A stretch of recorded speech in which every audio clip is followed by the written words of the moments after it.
దేశం మొత్తం మీద నక్సలిజం, మావోయిజం ద్వారా అత్యంత పీడిత జిల్లాల సంఖ్య 12 నుంచి 6కి తగ్గింది.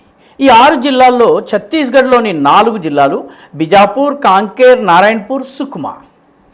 ఒకటి జార్ఖండ్లో, అది పశ్చిమ సింగ్భూమ్ జిల్లా. మహారాష్ట్రలోని గడ్చిరోలి మాత్రమే ఉన్నాయి. అదేవిధంగా కొంత నక్సల్ వాదము ప్రమాదకరంగా ఉన్నటువంటి రాష్ట్రాల సంఖ్య కూడా 9 నుంచి జిల్లాల సంఖ్య 9 నుంచి 6కి తగ్గినాయి.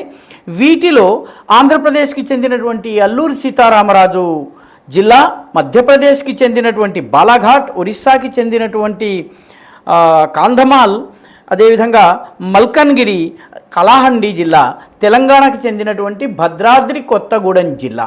ఇవి మాత్రమే ప్రభావితం. ఎంతో కొంత నక్సలిజం ఉన్నటువంటి జిల్లాల సంఖ్య కూడా 17 నుంచి 6కి తగ్గింది. అంటే మొత్తం మీద నక్సల్ సమస్య ఉన్నటువంటి జిల్లాల సంఖ్య 18కి తగ్గింది.